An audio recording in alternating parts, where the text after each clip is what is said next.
Question. One of you asked me, and I thought I'd begin by trying to answer the question. Is the unemployment statistic that we hear about, and you probably know if you pay attention, that the month of November, the statistics were released this last week, and the numbers were higher than they have been in other months. And much was done. The Obama administration predictably crowed about the fact that, that more jobs had been created than had been expected, and that the unemployment rate is now, I believe, 5.8%, at least the official rate. And what is that? Basically the questions that several of you asked me. So I wanted to make clear to you two or three things to keep in mind about this. First, economists know that there are patterns across the year. There are some months that are typically more jobs are created than other months. It doesn't vary much. It's the same every year. The month of the year in which the largest number of jobs are created every one of the last 5 years is the month of November. Therefore, if you're going to be honest with your population and you notice a nice spike in November, it's fine to report that you have a spike, but you have to tell people that for the last 5 years there's been a spike, then a drop off the cliff in the next 2 months, nor is it very hard to understand why. In November, we have the two major holidays in this country for selling, Thanksgiving and Christmas. Many, many retail businesses, do more business in the 5 or 6 weeks around these two holidays than they do in the rest of the year combined. Therefore, the well-being of a business, if you ask a retail business person, they will tell you, they can't tell you in August or July or April how they're going to be doing this year, because everything depends on the very end of the calendar year. So it's really important to recognize that in November, businesses hire lots of people to be there for the Thanksgiving and Christmas rush, because that's the logical thing. You don't need those people the rest of the year, because you don't do in the whole rest of the year the business you do in the last 6 weeks. So you always hire. This is not rocket science, friends. And anyone who presented the unemployment statistics could have and should have told the public how to kind of understand what the numbers mean. Third point about it. The unemployment rate of 5.8%. Well, that certainly is a lot better than the 9 to 10% that we had in late 8 and 2009 as the thing went bad. But most of the reduction, again, and I think I've made this point earlier, but I want to make sure you all understand, most of the reduction is a reflection of how unemployment is calculated, not about what is actually happening to people. So let me explain. The basic way unemployment is calculated in the United States, in most of the announcements, this is how it's done. There is an actual survey undertaken. Random people are called and they're asked the question. 2 questions, actually. 1, are you working? If you answer yes, then you're counted employed. If you answer no, a second question is asked. Are you looking for work? If you answer no, that is, I'm not employed and I'm not looking, you no longer exist. You're not counted at all. You're only considered unemployed if you're not working, but you answer yes to the question that you're looking. Now, first you need to understand that, but now you'll see why it matters. Suppose from 1 month to the next, a certain number of people in America, say 500,000, are so disgusted with the months that they've been looking for work, and all they can get is 11 hours a week of being an assistant barista at Starbucks, or something like that, that they say, to hell with it, I'm not looking anymore. I'm going to go and work on my cousin's farm. I'm going to cry, or whatever it is that they do to cope with their situation. But then an amazing thing happens. In the 5 months that they were looking, they were counted unemployed because they didn't have a job and they were looking. In the 6th month, when they got the question, or someone like them got the question, They said, I'm not looking. Whereupon the government said, oh good, you're no longer unemployed. So the number of people who are unemployed as a percentage can go down, not because more people are working, but because the unemployed have become what we call in America the marginalized worker, or the discouraged. These are actually the words the government uses. A discouraged worker, a marginalized worker, the person who is no longer looking. We have millions of those over the last 5 years.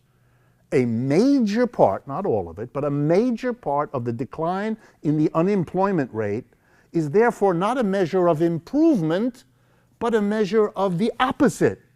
It's the opposite when people can't find work for months and quit looking. That's not a success, even though the unemployment rate goes down and I'll be polite, a less than totally scrupulous politician uses that fact as if it were a sign that the things are improving and the robust recovery is underway.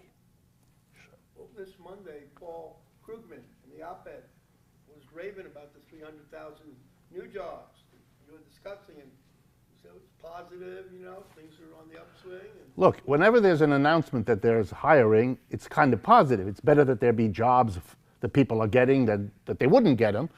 I hope that's all Paul Krugman meant by that. He certainly knows everything I just said as well or better than I do. I would have hoped, I didn't see that particular piece of his, I would have hoped he would have contextualized this a little bit. Well, I'll leave it at that. Rick, yeah. If you've been working at least 1 hour during that week, you're employed. Right. You have to only be working 1 hour. And the reason I'm telling you this is a statistic I want to give you, which fleshes out why you have to be careful. This is a statistic about part-timers. It's a very important question. Because if you're a part-time worker, you're counted as employed, because you're employed. But it's part-time. And so the government, having recognized over the years this, asks the question to part-time workers, are you voluntarily part-time? That is, are you working 10 hours a week because you want to do 10 hours? Or is 10 hours involuntary in the sense that you'd rather have more hours? All right, in 2007, these are numbers from a story in CNN, so can't get better than that. In 2007, the number of involuntarily part-time employees in America was 4.4 million. A lot of people. In 2014, so the 4.4 million was the last year before the crisis hits, 2007. In 2014, the number of involuntary unemployed, 7.3 million. That's not a recovery. That is the opposite. That's a deterioration. That is a situation in which you have actually seen the number of people in that situation almost double by these numbers between 2007 and 2014. And yet, for many of the numbers quoted in the newspaper, unemployment has gone down because we've got an increase in the number of people involuntarily part-time. Bottom line, you have to be very careful in interpreting any economic statistic. Whatever you hear, it's a suggestion. It's a piece of information. But if you don't have the contextual help to understand how it makes sense, it can be used to say almost anything. It's the old joke among statisticians, statistics don't lie, but statisticians do. And that has to do with how they use, how they present or don't, the information without which a statistic by itself can mean 1,000 different things. It's very important to remember. Okay. The next short opening piece has to do with something that struck me as remarkable, only because occasionally people are honest. That's unusual, and then government people are honest. That's downright amazing. And here we have one that I couldn't resist. This is from a story in Bloomberg, the financial service, today, December 10th. And it has to do with Luxembourg. Now, Luxembourg is a very small little country. I'm assuming most of you have never been. It's lost there somewhere around Belgium and France and Germany. It's a little place. Population, and last time I looked, about 500,000 people. It's not a very large place. But it's not only a city, it's a country. Well, it's a city with some suburbs, and that's the country. And so they've decided years ago that they don't have enough land to grow much. And why be big in the industry there? Because you got France and Germany and Belgium and all the other places right around it that are bigger and have bigger labor forces. So it's hard. I want you to have compassion. It's hard for the Luxembourg. So what they did is they decided to do something similar to what places like Switzerland have done, or the Cayman Islands, or Bermuda. They allow you to come there if you're a company and to have an office. It turns out if you have a city, you can build lots of buildings that contain lots of offices. And it's not necessary in the modern world of capitalism that anything go on in the office. You don't have to produce anything or sell anything. You just have to have an office, preferably with a mailbox attached, so that mail can come and mail can go. And Luxembourg is chock full of offices. And in these offices, the following transaction happens.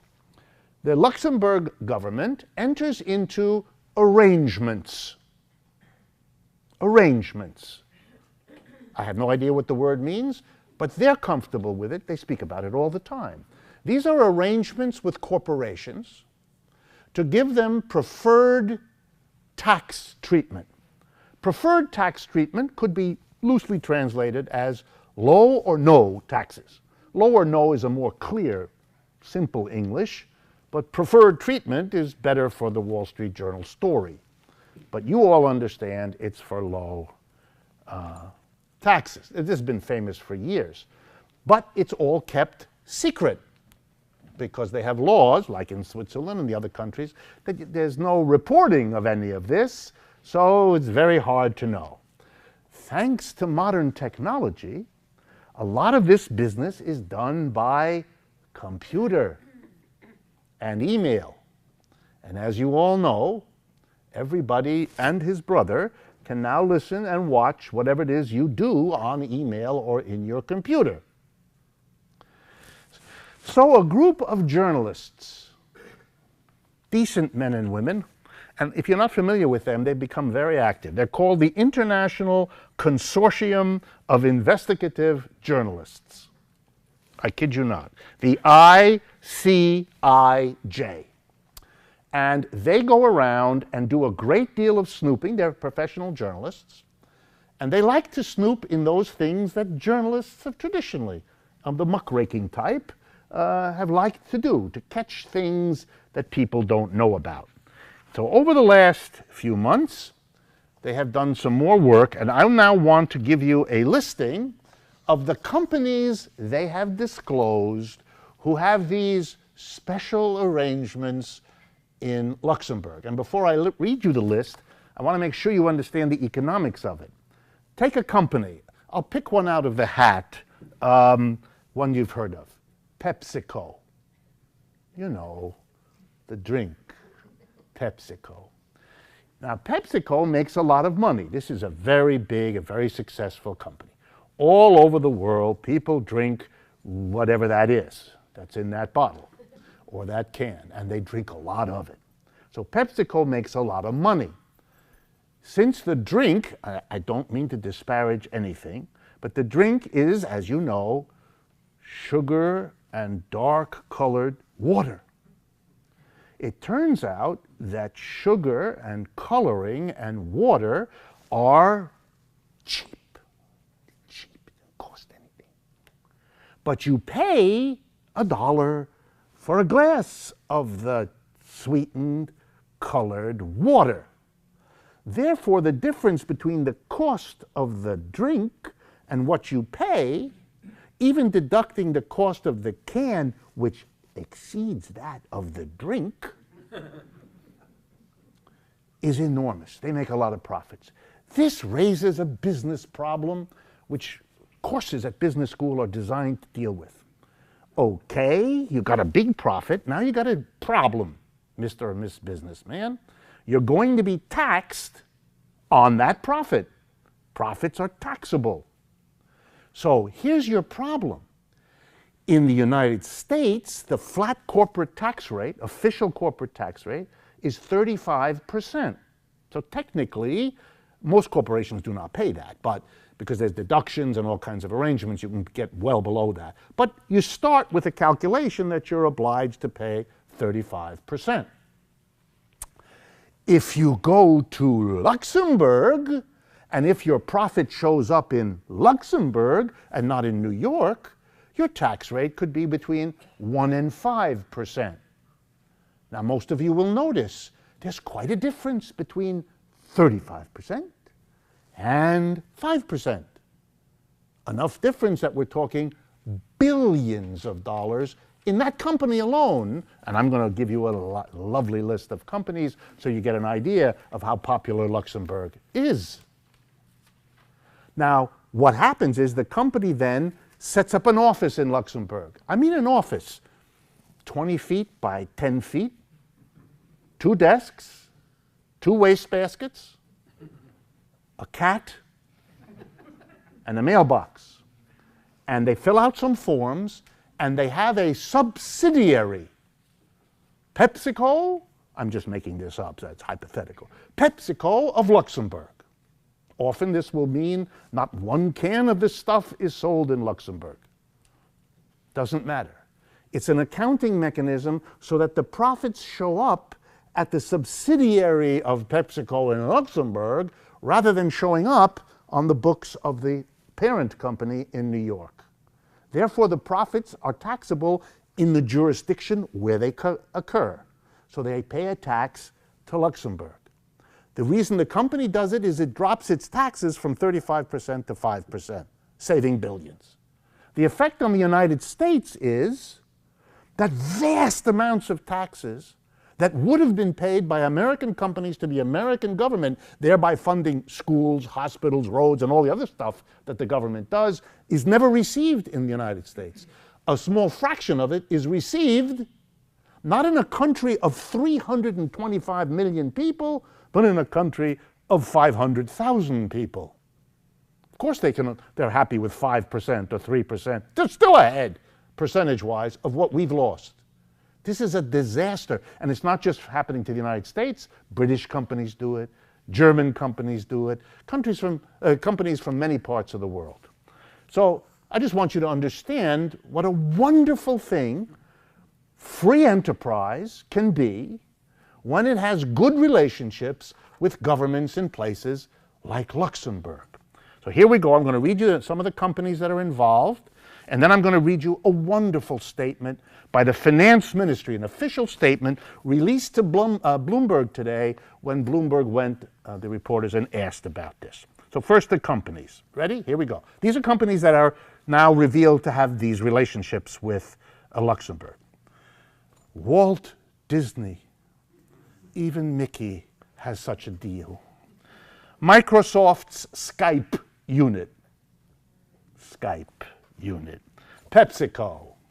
The IKEA Group, the furniture folks. The FedEx Corporation. And who arranged this? Who arranged this for them? The following. PricewaterhouseCoopers. Those of you who know, that's one of the biggest accounting firms in the country. Deloitte LLP, that's another one.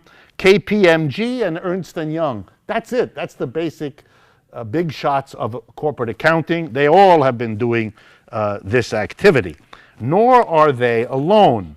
The Hong Kong-based Hutchinson Whampoa, the private equity firm Warburg Pincus. I don't want to miss any. Amazon.com, the Fiat Corporation, Starbucks Corporation, Apple Corporation, and on and on and on. And now the statement from the Finance Ministry. Pay attention. This is one of those moments when a government official either has had too much to drink or has had a moment of an attack of terminal honesty. Okay. Quote, and anyone who wants to see this is from Bloomberg today. Luxembourg agrees that the legitimacy of certain mechanisms which are compliant with international and national law can be put in doubt from an ethical point of view. It takes genius to write crap like this. I mean, you got that? It's okay. Doubts can be raised. Okay? Here we go. Non-double taxation agreements and the interaction of different countries' tax systems, here we go, now quote, here we go, can lead to a significant reduction of a company's tax burden, comma, or even no taxation at all, period. It's a burden, you see.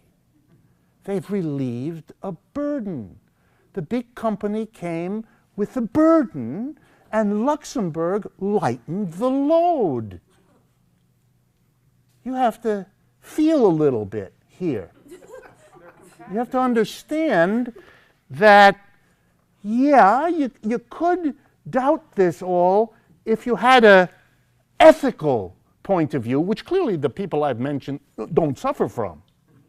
They don't have that kind of point of view, or if they did, they lost it, and maybe they'll get it back.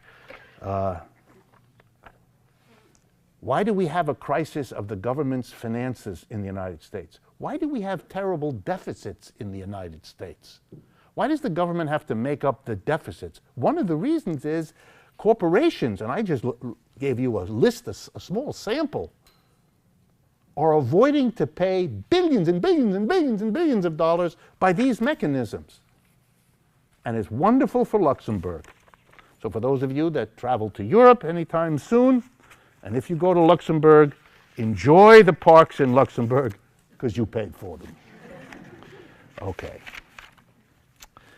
Next, and this is something I don't do so often, so I thought I would do it this time.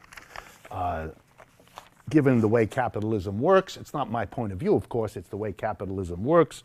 Much of what I say in these meetings has a certain critical quality, you might say. And so I like on occasion to break from that and praise somebody, but you'll see it's sort of a game. The person I want to praise, someone I presume you all know, is Senator Bernie Sanders from the small state of Vermont, a state that, if I'm properly informed, has more cows than people in it. On the 2nd of December, Bernie Sanders released a 12-point economic agenda for America. Very interesting, and I really urge you, we don't have the time here, but to look. This is an interesting 12-point agenda. It's interesting that a senator in the United States says such things. And there might, what you would imagine, raise the minimum wage, provide equal pay for women, transform energy systems away from fossil fuels, invest in our crumbling tax structure, expand security and Medicaid, and so forth and so on. Comment, just historically. Traditionally, what I just read off would be the Democratic Party thing. That's what they would say. That's what they said for years. But now the Democratic Party has a hard time saying these things. It's become much more realistic, less burdened by an ethical point of view, for example. So it's left to the one, I believe he's the only member of the United States Congress who actually calls himself a socialist. So he's a socialist. He's in the Congress. He's a senator. But the socialist really can't do much better than what the Democrats used to do, which does suggest a kind of, whoa, have things moved? Because the Democrats won't say it, and the socialist, instead of keeping a position to the left of what the Democrats used to say, which they once did, is now reduced to kind of being the Democrat when the Democrats aren't Democrats anymore. It's a little complicated, but you can kind of stay with me. But I want to give him credit for topic number 3 of his list of 12. I'm going to read it to you. It's very short. We need to develop new economic models to increase job creation and productivity. Instead of giving huge tax breaks, which we just discussed, to corporations which ship our jobs to China, he could have added, and our accounting systems to Luxembourg, but he left that out, and other low-wage countries, here we go, we need to provide assistance to workers who want to purchase their own businesses by establishing worker-owned cooperatives. Study after study shows that when workers have an ownership stake in the businesses they work for, productivity goes up, absenteeism goes down, and employees are much more satisfied with their jobs. Well, I take my hat off. Here's a politician who has actually heard about worker co-ops as a new and different way of conceiving what the work experience and the workplace are like, or could be like, and wants there to be more of them. That's good. And I wanted to give credit. There are very, very few politicians who have figured that out, and Mr. Sanders is one of them. Okay, let's turn then to the topics that were foremost for tonight. And I picked these, by the way, based on things you all send me and things that happen on the radio station, and just a sense of what's in the air that people might want to know about. So let me begin with what is in many ways the easiest, and that is Ferguson. I mean, you could add the Garner situation here in New York, or half a dozen of these events that, of course, all get press because it's in the air now. Even though these events, as anyone who follows this stuff will tell you, happen all the time. They don't get the attention all the time, but they're not as unusual as much of the press reporting would like us to think. I'm not going to repeat all of the stuff you can see in the newspapers and that you've thought about. I thought I would talk a little bit about the economics of all of this, since that's what we do here. So here's the economics. A metaphor. A metaphor is a medical metaphor. If you go to a doctor, say you have a pain in your elbow, in your leg or something, you go to the doctor and you tell him, this hurts over here when I do that. You will sometimes have a doctor who will look you all over and tap you and do all the things doctors do, and then tell you, which might at first be a little bit shocking, and then he kind of explain it to you. There's nothing wrong with your leg, or there's nothing wrong with your arm. What there is you have a kind of a problem. Take an example. You are really overstressed. And when your body is overstressed, you're working too hard, you're not getting enough sleep, you spend all day long eating cold pizza, that kind of thing, then your body rebels, and your body has a kind of difficulty, and whatever, here we go now, whatever is a kind of a weak part of your body, a part that you may have injured years ago, or a part that you just inherited a certain way, that's where the problem will show up.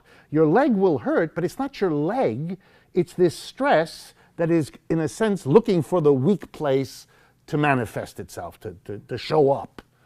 And therefore, you're not going to get work done by the doctor on your arm. You're going to get a doctor who talks to you about stress and helps you with the stress, because if you can manage the stress, your leg, your arm, your elbow will take care of themselves. Okay, keep that in your mind. We have an economy that is under extraordinary stress. This is the worst economic downturn since the Great Depression. It has lasted longer than anyone foresaw. It has cut deeper than anyone foresaw. The number of statistics that show this are limitless.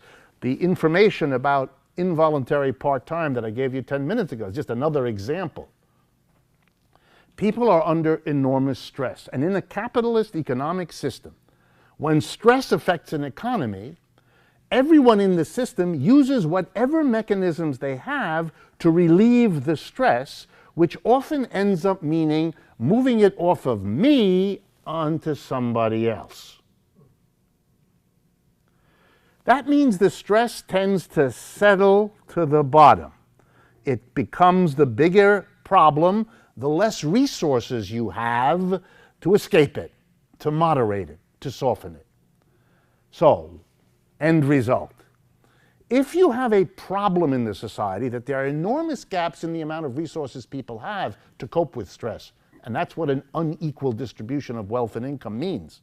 Some people have the wealth that can mollify or soften the stress, others don't. So the people most affected are the ones with the least capacity to cope with the stress, number one. Number two, if you have a society that has a weakness, and Lord knows, I assume I don't have to explain to you that the relationship between white and black Americans is a weak point in this society and has been from day one. That means the stress is going to blow up in poor neighborhoods where the racial division is acute. Ferguson is what? It is a very poor place in which you have a white police department and an African American poor, stressed community. This is an explosion just waiting. But there's more to be said. It's not just that Michael Brown and countless other young men and women like him have no job prospects, no future, no visible hope of getting out of the situation they're in, which is being resident in a community that doesn't have many public services that are left, no jobs, I mean, just on and on and on. It's not just that. It's also that every city and state in the United States has been deprived now of revenue, tax revenue, for years, because of the unemployment, because people don't have money to spend, so there's not as much sales tax coming in. So the cities and towns don't have, and the states don't have much money. That means they cut back public services. That includes the police. They don't have the time to train police and the money. They don't have the time to give police some time off. You've got a super stressed police department. So you've got a racial divide, an explodingly overstressed mass of poor African Americans, and an underpaid, overstressed police department. This is lunacy. A society that permits these conditions to fester cannot then act surprised when it blows up. The only surprise is it hasn't blown up in 10 places. Not that it blew up. To read the newspapers, I won't mention any names, expressing shock and amazement that this should happen is bizarre. Nor is the solution a commission to look into this. You must be kidding. Another commission to look into this again? We know what the solution is, don't we? If people had jobs, if people had decent incomes, if decent prospects for doing better, if they work hard and apply themselves, and you had the income that could then allow public service to be handled properly, then we would have maybe a solution. Otherwise, this is a game, a make-believe game in which we decide, let's see who we'll blame. So some of us will blame Michael Brown, and some of us will, I forget his name, the cop who killed him, or what, you know, we'll have our favorite demons and we'll get very angry at them, and we'll miss the fact that this is a situation into which no people ought to be put, neither the Michael Browns nor the police. Asking the police to try to manage a situation that is so utterly out of control is itself absurd. That's not a manageable arrangement. This is not an excuse for what happened, but it's not a manageable arrangement. And even if we got rid of the cops that are clearly out of control, we're not solving the problem. The next ones who replace them will be under a level set of pressures and constraints where we can not do other than expect them also to fall into these behavior patterns. It's an old problem, but it seems to me the United States is now reaping the fact that it did not deal with this crisis in a reasonable way. Again, to remind you, in the 1930s, when we had bad unemployment like this, the government of the United States, because of pressure from below, created a public employment program. It created 15 million jobs. That's a lot of jobs. That'd be a lot of jobs now. It was even bigger number of jobs then. Between 1934 and 41, 15 million jobs, and filled it with 15 million unemployed people. Those people got a decent job, they got income, they could therefore maintain their mortgage payments and keep their homes. So you didn't have the foreclosure situation you have now, and you didn't have the unemployment. And they also could pay their taxes, and they also could sustain therefore their communities. We have now had 6 years of a terrible downturn, terrible unemployment, and the amazing thing is not just that we don't have a public employment program like we did.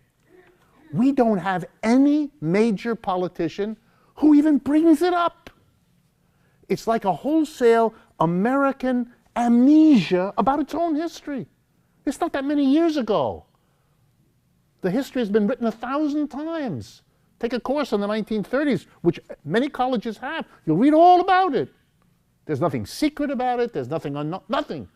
But we as a nation, we have president and Republican, and nobody thinks it ought to be discussed. And if you broach it, the political people in charge will tell you, wow, it's very expensive. It is. I mean, you're going to hire billions of people. It's expensive. So we didn't do it because it's expensive. Instead, we have Ferguson. And that isn't expensive. It isn't. Come on.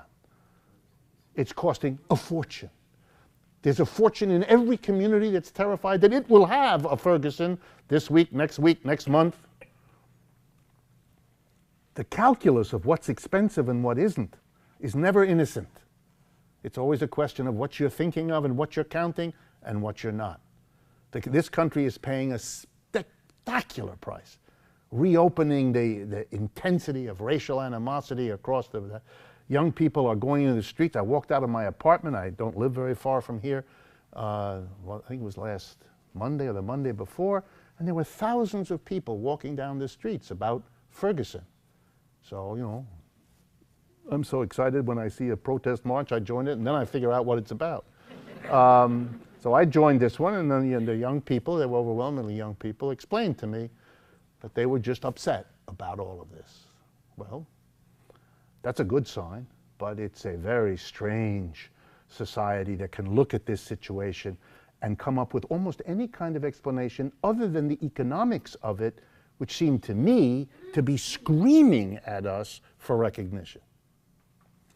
All right, so that's enough about that. I don't mean to get preachy. Okay. I'm going to change. You just sound like the Democratic Party. Do I? You just sounded like the New Deal. I'm not being critical, but you were being critical earlier, right? Yes, yes. Did you just get pulled to the right? Absolutely. No, good point. Very good point. Not so much pulled to the right, since if you come here often, you'll see that I do other things. But on this point, that's right. I brought up the New Deal. And the gentleman's absolutely right. That's like what I said about Bernie Sanders. I'm in the position, normally well to the left of the Democratic Party, to say the least, but I'm in the position of reminding my audiences about what the Democrats did back in the 1930s, because for them it's a shock, it's a rude awakening of what would be possible. So yes, I am playing on that very change in American politics that makes it someone like me on the left who is the one who brings up the dilemma of a society that has forgotten its own history, that has moved so far over in what is official discourse that it needs to be reminded by someone way left of the Democrats of what the Democrats once did. Although, to be fair, as I've tried to do when I explained the 1930s, the reason the Democratic Party did that in the 30s was because something much to the left of them forced it. The CIO, the two socialist parties, and the Communist Party of the United States, working very closely together, basically went to Mr. Roosevelt and said, you better do this or else there's going to be a revolution.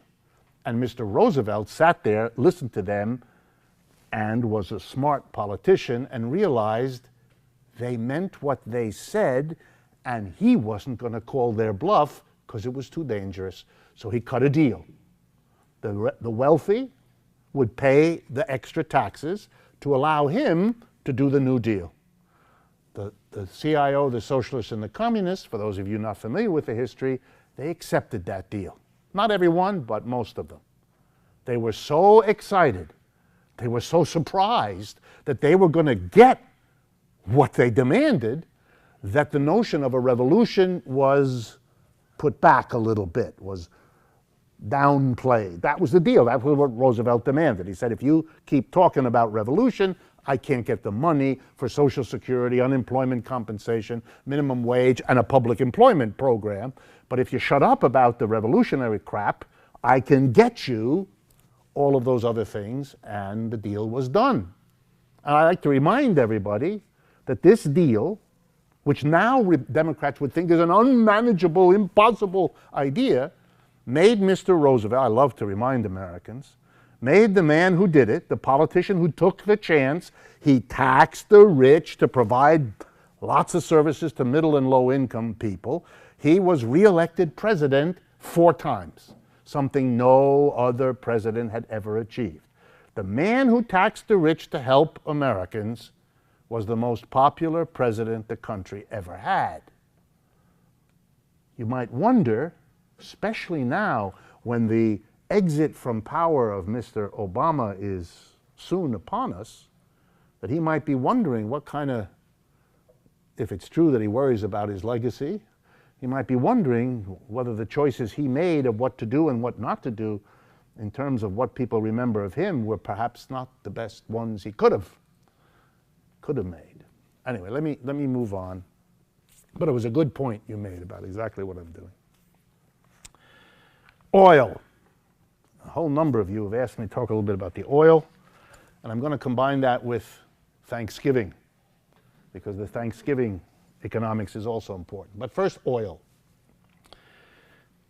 Before I talk about the specifics of why oil prices are dropping and what that means, first you have to understand how the oil market in the world works. Oil is an essential, in some ways, the essential commodity of our modern economic system. It's not just that oil is how we move on a truck or a car or all the vehicles. And it's not just that oil is the way a large number of us heat our homes. Oil is everywhere. For example, petroleum, is a basic builder of plastic. And everything that we use that's plastic, or a great portion of it, is derived from oil. Plastic is a product of treating oil in a certain way, chemically. You may not know it, but oil is the major ingredient of most of the mass fertilizer that is used in this country. So the food we eat depends on the oil that produces the fertilizer without which it can't be grown. So whether you're moving in a car, or having a sandwich, or being warm in a cold evening, or unwrapping the sandwich which is in the plastic, you're dependent on oil. So oil is something the modern capitalist world economy is absolutely dependent on. The billions of us on this planet depend on oil in innumerable ways every day. So keep that in your head. Now, something like 15 or 20 countries control the supply. Those governments, together with large companies, often located in those countries, that's it. They're the ones who bring it out. A tiny group of people, many of them not elected, and even if they are elected, with the money that's involved, a tiny group of wealthy people elect them. They make the decisions. So the first most amazing thing as an economist to tell you is, you live in a society that ought to make you very frightened and very angry, because it is the most stupefying affront to democracy you could imagine. A mass of people having become totally dependent on something that 15 or 20 countries, tiny groups at the top, control the supply of. All right, now keep that in your mind. You can imagine that these 15 or 20 long ago figured out, if we get together, we can rip this planet off like you never saw. We just have to get together and kind of agree on how much oil we bring up for all these dependent addicts. Because it really is the metaphor you want. It's an addict. It's the people who control the heroin and then all the people who need it, or the ecstasy or the cocaine. You know, or if you don't, you should. So they've gotten together. The oil companies used to manage it. It used to be that what they call the Seven Sisters, the big 7 oil companies would get together. Then their monopoly was kind of strangled when the Third World became independent after World War II, and now countries became important. Countries became important.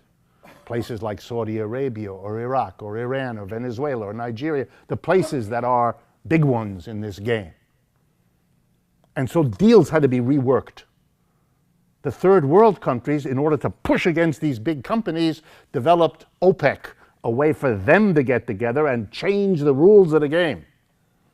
And the big oil companies didn't want it, didn't want to let these little new countries get involved. Some of you know American history. The history of our country's horrific relationships with Iran begins when the Iranian people put into office a man named Mossadegh back in the 1950s who wanted to have an independent oil and take it away from the Arabian American Oil Company, or Anglo-American Oil Company, that was controlling it. Okay? So whenever a new player enters, and then there has to be a deal. You know, it's like, remember your crime movies? When a new gang comes into the neighborhood and they want to be on those corners, something's got to be worked out with the old gangs that used to be there, or else there's going to be war. And then they shoot each other, and we have blood in the street until a deal is made and a new arrangement. That's exact. The reason Americans love those movies is because it's the substitute for what they all know is going on in a much scarier place. Not in that neighborhood and not over dope, but actually about things they depend on, like oil. Same game. Okay, so what's happening now is a struggle. Things were working really well. That is, the oil producers were ripping us all off fantastically. They were making money like you never saw, all those oil companies. And it was producing bizarre situations. One of the greatest assemblages of wealth in the world is in the desert in Saudi Arabia. This little country sits on a mountain of wealth. Another country that got no people but enormous oil wealth is Norway. One of the largest investment, they're called sovereign wealth funds in the world, is the Norwegian sovereign wealth fund. Russia, which has had terrible problems since it liberated itself, has been sustained in large part because it produces oil and gas and could participate in these high prices. Hugo Chavez could not have been what he was in Venezuela were it not for the fact that they are sitting on oil. And the horrific slaughter of the Nigerian people, one against the other, is part of their struggle because they are either lucky or unlucky, depending on your point of view, because they have oil. And Iraq, I mean, what can I say? Look, Iraq has been pushed back 50 years in its development because it has oil. So, fantastic things happened to keep it going. And wars were created. I won't mention any, but I imagine many of you can imagine. We've gone to war to control the oil. But a new thing changed in the last 3 or 4 years. And that is that a major oil consumer that had worked everything out in this system among the, let's call them the 20 thieves, the 20 oil countries, that had all been worked out, and then the United States discovered in where? In North Dakota, that there's this kind of formation, shale, under the ground, that has in it, like a sponge, oil. And that you can get it out by this thing some of you've learned about called fracking.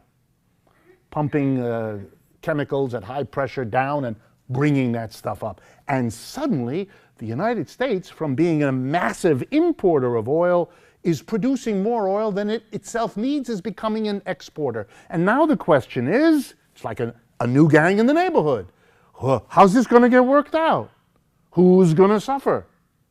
And the United States is pumping oil like crazy, asserting, like a new gang on the block, we're important. You've got to take care of us. And it's a bad moment because the world economy, despite what it says in the New York Times, isn't recovering. It's in terrible shape. So the demand for oil around the world is down because factories are not humming, because people are not driving, because people are poor and becoming poorer, the mass. So the demand for oil is going down. The United States is pumping like there's no tomorrow. And what you get, if the demand is down and the supply is up, the price starts to go down. In the past, the Saudi Arabians, who have more oil than anybody,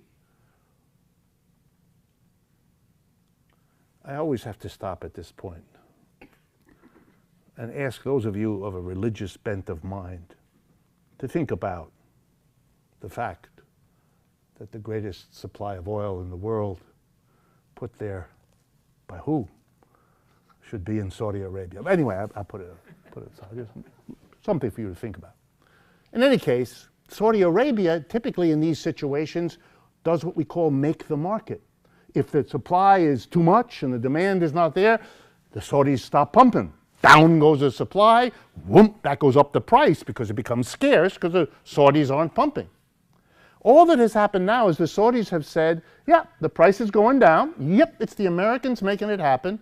But we're not going to suffer. We're not going to cut back production and therefore not have as much to sell. We want to be as rich as we always were. We're not going to allow the United States to take over our corner.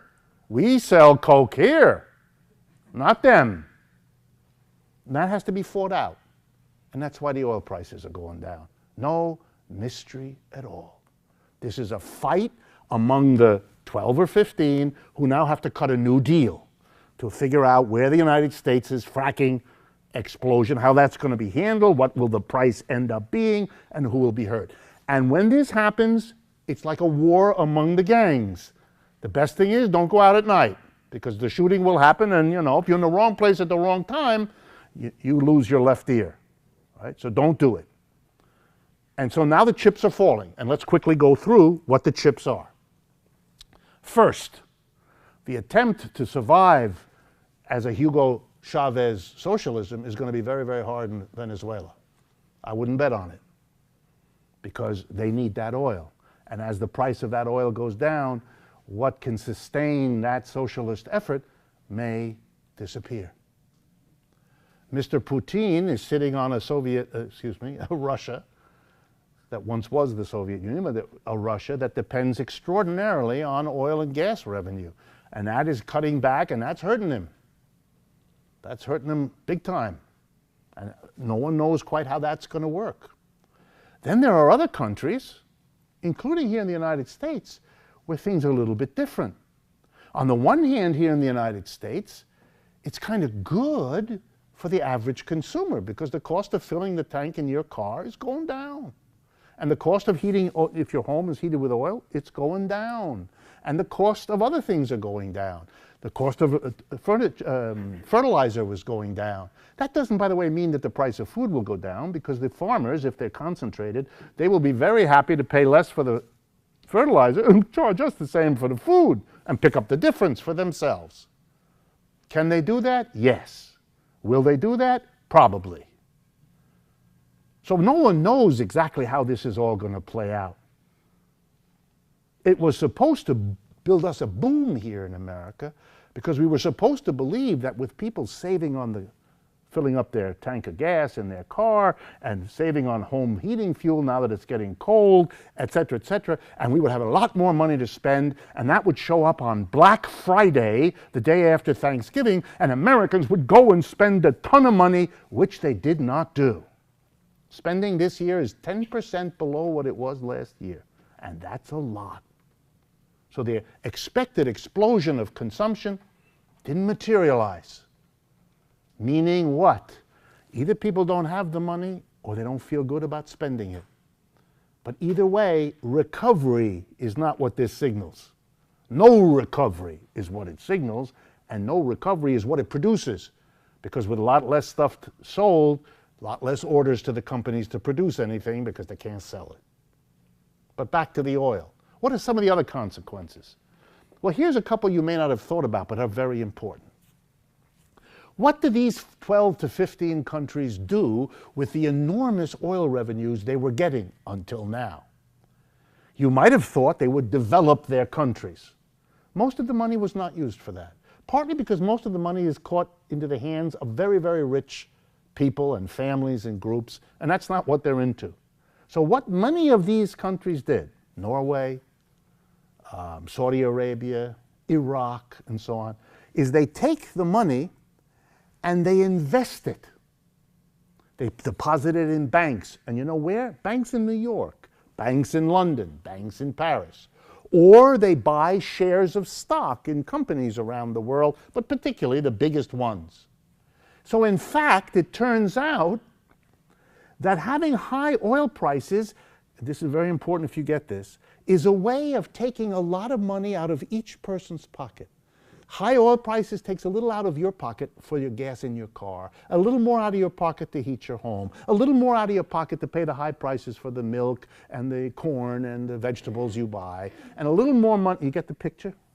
And all of that money taken from billions on the planet collects in the hands of a dozen countries and a dozen companies. This is a way of, ready?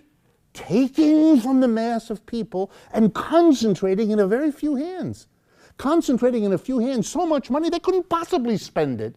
They would have to be able to spend the same as a billion people, and nobody can do that. It is therefore fundamentally irrational. It deprives a mass of people who would have spent that money because they don't have enough money to do anything else, and concentrates it in the hands of people who have now so much that a large part of it they don't spend, and that's bad for the economy, isn't it? It's a little bit like the absolutely crazy effect of lotteries. Think about lottery. For those of you, it's the same model. A lottery means every one of us spends a couple of bucks less because we buy those tickets. The government collects from all of us $3, $4, $5 a week, or whatever it is we spend, and gives it all to 3 people who are now wondering what to do with, I now have $40 million. You can fantasize how wonderful it would be, but actually economically, this is crazy. Those people aren't going to spend that money. They're going to stare at it for 24 hours, and then, do what? Buy a few luxuries and then hoard it, which is exactly the opposite of what our economy needs. A lottery is economic craziness. And in an economy that's not doing well, it's craziness squared. Oil is like that. It collects from everybody and gives to a few rich. So they put the money in the bank and they buy shares of stock. And here's a scary prospect which worries folks on Wall Street. All of those, they're called sovereign wealth funds. They're the funds set up in the oil countries to handle their wealth. They take all that oil wealth and they buy shares of stock. By the way, some of our major corporations like Citibank they're owned by the wealth funds. I believe it's still the case that Citibank's largest shareholder is Saudi Arabia. For those of you that have an account at Citi, I want you to know where your hard-earned money is going. But you knew that. I know you knew that. You must have known that. You wouldn't go through life without knowing it. So guess what? As the oil price goes down, they're not getting the money. And if they're not getting the money, they're not buying stocks the way they did. When the money isn't collected by the oil people, but is instead we all have a little bit more in our pockets because the price of oil went down, we are not the people who buy shares. So for the stock market, this is scary. This better not continue very long because it is destroying a major buyer of shares of stock. For those of you who didn't pay attention, the stock market dropped 300 points today. That's a lot. And the reason it dropped is that this recognition of one way this oil thing could play out is beginning to get people freaky. The good news is I can fill up my tank for less. The bad news is if stock markets go down, I'm not going to have a job and I won't be able to buy any gas anyway, whatever the price is. What's the benefit here? I don't want to get into speculations about how this all will work out. This is a problem mathematicians call too many variables. You can't solve the equation because there's too many things going in too many different directions. But I don't want you to lose the punchline. We're living now, and we will live in the consequences of an absurd situation in which billions of people on this planet are held hostage by an economic system called capitalism that concentrates the wealth in the form of oil in literally 20 hands, 20 decision-making entities who are not accountable, not responsible, and are manipulating this market the way they always have, but now in a time of turmoil. And we're going to live with the turmoil because we permitted the situation in the first place. Thanksgiving, the last words about Thanksgiving, and then we go to the last topic. 10% less than last year. You can cut that any way you want. That's a disaster. Is it possible that there will be more buying between now and Christmas that will make up for it? It's always possible. Not much reason to expect it, but it's possible. The hoopla around Thanksgiving, for those of you who paid attention, is the greatest it's ever been. For days before, they had kind of pre-Black Friday, Black Thursday, or whatever it was, or Black Wednesday, or Green Wednesday, or whatever it is. They were hyping it and hyping it and hyping it. But you put it together, and it was 10% less than last year. The big part of the recovery we're in was supposed to have happened over the last 12 months. It should have showed up in a better Thanksgiving, much better. It showed up in a much worse one, and everybody who pays attention to this is wondering what's going on. Is it that people don't have the money? Is it that they have it but they're afraid to spend it? What's going on? Much of the guessing, by the way, is that the culprit here is the growing inequality of wealth and income. More and more of the income is concentrated in a smaller number of hands. Those people are buying more, but there's few of them. Whereas the mass of people are buying less, and there's a lot of them.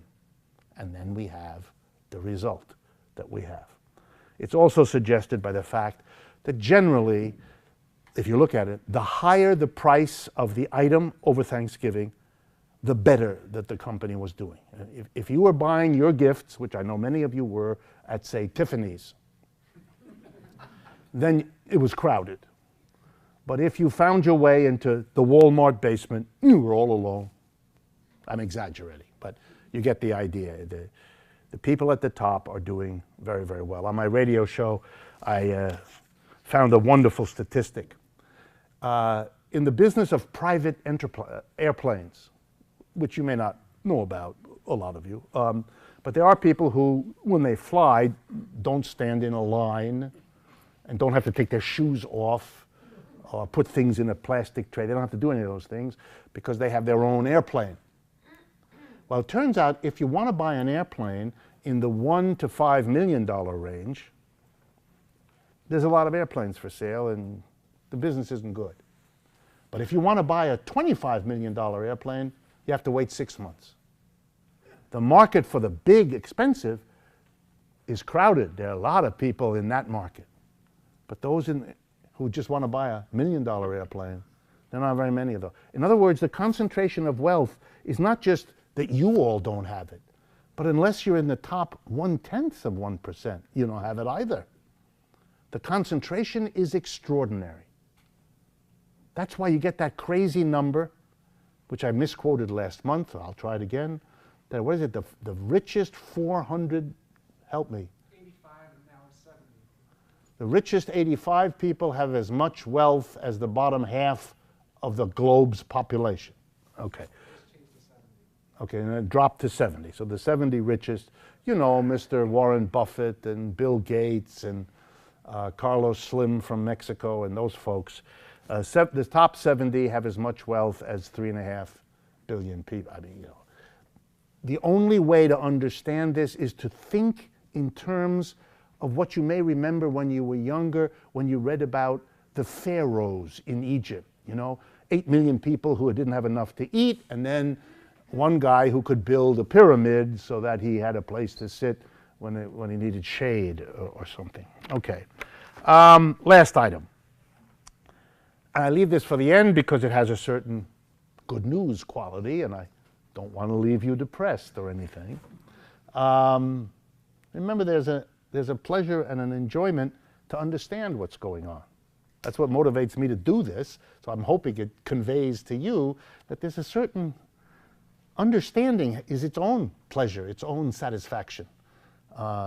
Especially if the situation is grim, understanding it may be the only way to make it deliver some positivity to you. So, but there are good things happening, and there are good things happening in 3 countries. And in fact, one of them blew up yesterday, so it's very appropriate. The 3 countries are in Europe. They are Greece, Spain, and Ireland now has joined them. And let me explain to you what is going on. In each of these countries, the same story played out. Really, it's the same story as played out here in the United States. It's the crisis. And I want to make sure you all get it, so I'm going to very quickly review. In 2007 and 2008, capitalism fell apart. Or to use the language of the book I wrote around that time, capitalism hit the fan. That was a title chosen because it was designed that you would have the mental process of substituting another word for capitalism, and then seeing that the joke was that there's an equation. You get the idea. Okay. Capitalism it fell apart. And the banks went kaput, and the insurance companies went kaput, General Motors went kaput, and country after country, it collapsed. Massive unemployment, businesses shutting, I mean, really cataclysmic. And in that situation, the capitalists, the people who owned and operated the big enterprises in France, in Germany, in England, the United States, in Canada, Australia, Japan, wherever, did something remarkable. And it's so enjoyable for me that I have to share that with you. Having spent the previous 30 years denouncing the government as a burden, as an intrusion, as holding back the power and creativity of private enterprise, all these private enterprises begged the government to save them. I mean that. They begged. The head of Morgan Stanley and Citibank got on their private jets and went to Washington and begged George Bush. Then they had to explain to George Bush who they were. It was a mess. But they got it across. They got it across. You must save us. You must save us. And the same thing happened in all the European countries. And the politicians, I'm proud to say, were up to the task. They did exactly whatever it is they were told. Everywhere. Do you need money? Here. Is that enough? The central banks, in our country it's called the Fed, but in England it's the Bank of England, in France the Bank of France, gave them money, loaned them, gave them, invested them. How much? Trillions. T, plural. Trillions. Loans, investment, here, every bank will save you. In many countries the government simply said to everybody, don't worry, if the bank has fallen apart and can't honor the obligations, like you're a depositor, you'd like your money back, and the bank doesn't have, don't matter, we'll take care of it. The government simply stepped in and, the language we came to use, bailed everybody out. If it became necessary to get the economy booming again, the government spent money like there's no tomorrow. And they had to, because in the private capitalist economy, everything had fallen apart. It never was that there wasn't enough money. All the companies had money, but they didn't dare do anything with it. They didn't lend it. No bank would lend to another because it was too unsafe. You wouldn't know the next day that that bank was even there. Remember, Lehman Brothers, one day, boom, it's gone. If Lehman Brothers owed you money, you were out of luck. So nobody moved. Everybody had money, but nobody moved. The system collapsed, like freezed. Think of it as a freeze. And so the government had to come in and solve it, and the government did. It said to everybody who was out of money, here. Now, how did the government get all the money to save all of them? It had two options. It could have taxed everybody. In which case, there would have been a bloody revolution in all these countries, and we wouldn't be sitting here today. Because the American people were not about, nor would the British, nor the French, nor the Germans, were about to have an economic crisis that's wiping everybody out, and then the government comes in and says, oh, you all have to give me $10,000 more taxes now that you're unemployed. So nobody did that. It also would be kind of crazy because then whatever the government is spending is negated by the fact that people have to pay taxes. They don't have that to spend. So it made no sense. So the government did the logical thing, logical in capitalism. To save capitalism, it has to spend a ton of money. It can't raise it in taxes, so it borrows it. But here comes the good part now. Ready? Where does the government borrow the money to save the capitalists? The answer is from them. Because they're sitting on all this money. They don't trust anybody. They're not going to loan it to anybody. But to the government, they'll give it because they understand that if they don't, the game is over. We're not talking capitalism. We're talking about, will you make it through the night? So the government, you got to love this, saves capitalism by spending the money it borrows from the capitalists. And for the privilege of borrowing from the capitalists to save them, it pays the capitalists interest. Folks, you live in this. I'm describing what you live in. This is not crazy. This requires a word beyond crazy that I don't know exists in the English language. So every country did it. Every country borrowed like there's no tomorrow. Just to remind you, in 2010, 2011, the United States deficit went up by $1.5 trillion a year. It went up more in one of those years than it took 30 years before to do. We borrowed like there's no tomorrow. We had to. Nobody asked the question. No Republican, no Democrat worried about it. Not even Ron Paul. They all said, let's do it, yes, of course, we must save capitalism. So they did. They borrowed the money. As soon as that was done, they announced that the problem isn't that we have millions of unemployed. No. The problem isn't that businesses are going out. No. The problem isn't that we are unable to fund our public services. No. The problem is the government debt. What? The government debt. The government's in debt. Of course it's in debt. It just borrowed to save capitalism, you idiot. No, you see, it's not good to be in debt. What? You just created the debt to save them.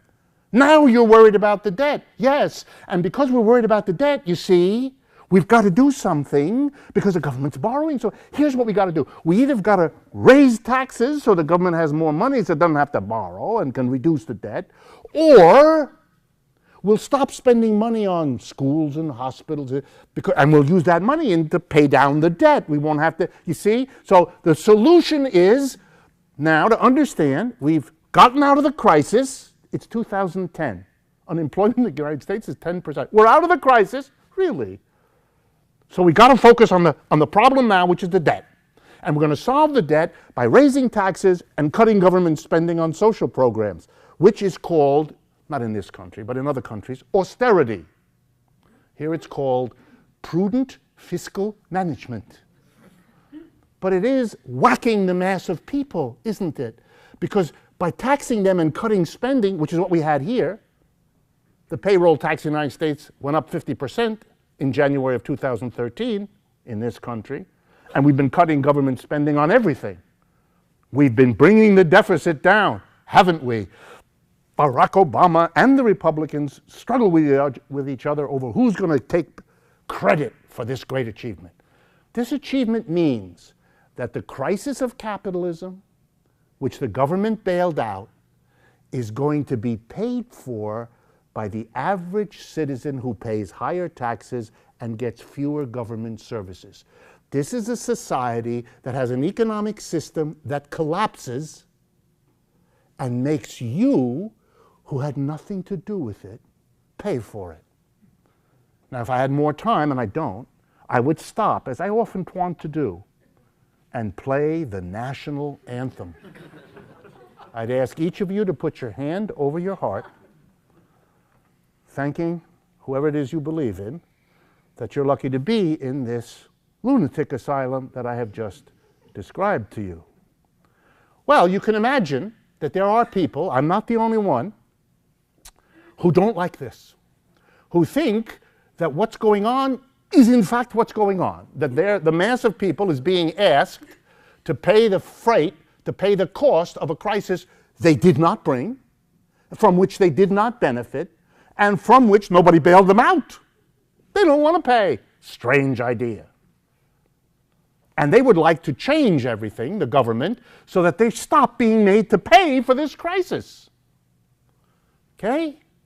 Now, in the three countries, and I will bring this to an end in 5 minutes, the three countries, Greece, Spain, and now Ireland, that is becoming politically achieved.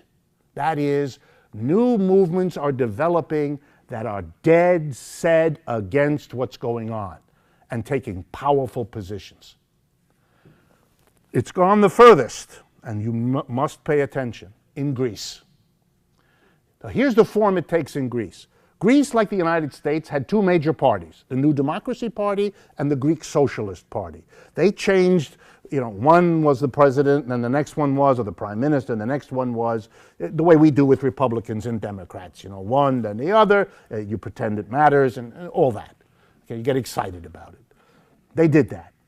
And normally 60 to 70% of the Greek voters voted for one or the other of those parties. Those two parties together captured the big bulk, like the Republicans and Democrats do here. In the last two elections in Greece, those two parties together got about 28, 29% of the vote. The middle of Greek politics vanished in a matter of a year and a half.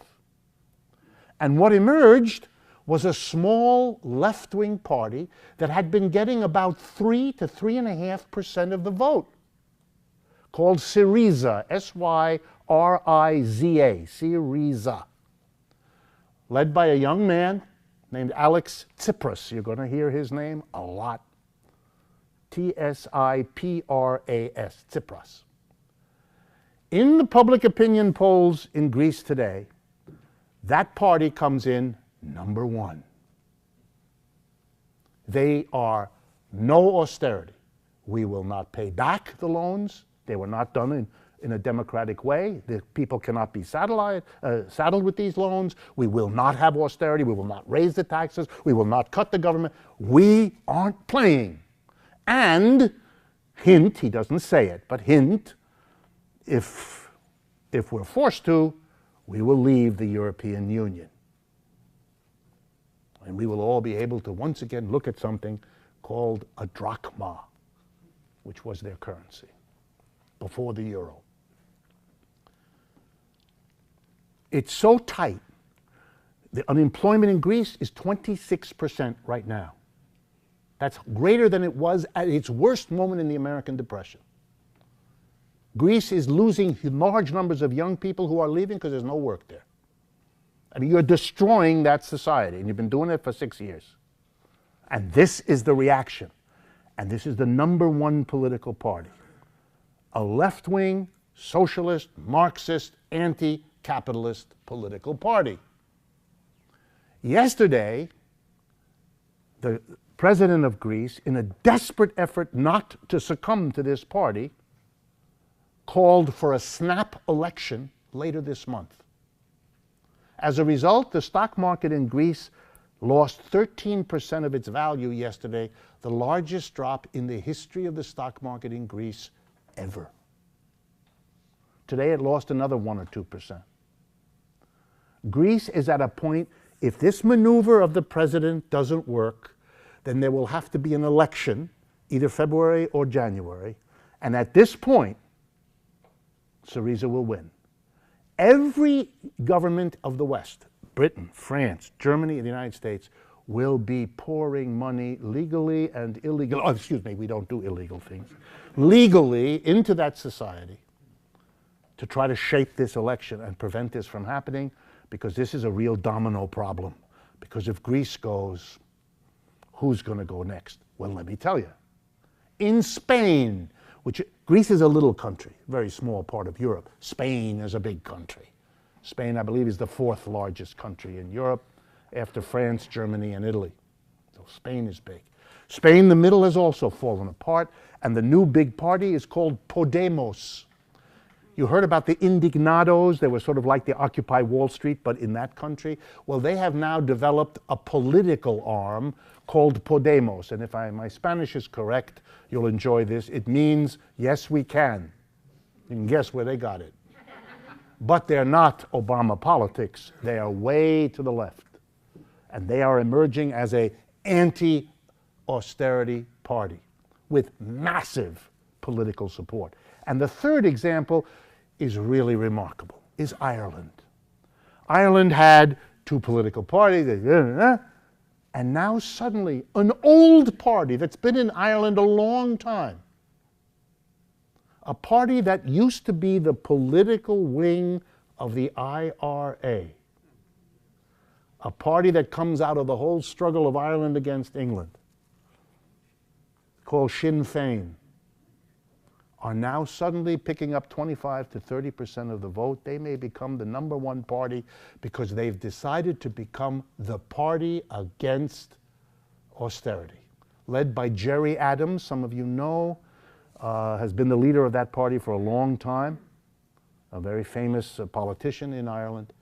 So here we have 3 countries, very different, Greece, Spain, Ireland, all of them showing that if you keep doing this, then you're going to get, or at least you have a big risk of getting, a serious, powerful political resurgence of the left. The United States is just a little further behind. But there's no reason to believe that the forces that are working in those 3 countries and elsewhere in Europe are not also percolating under the surface here. And even the little things, the decision of the church to very kindly let us continue these during 2015, and the reception that we're getting, and the growing number of stations that produce, allow us to broadcast our radio program every week, these are signs that, believe me, I never expected to see in my lifetime as an American. That the openness to what it is that I say in these meetings and what I write and people like me is absolutely remarkable. Okay, I've kept you here over an hour and a half. I want to remind you, please, use social media if you can. Let people know if you like these sessions, if you think it's worth listening for an hour and a half on a video. Let people know. I hope to see you the 2nd Wednesday of January when we will resume this in a new year. Thank you very, very much.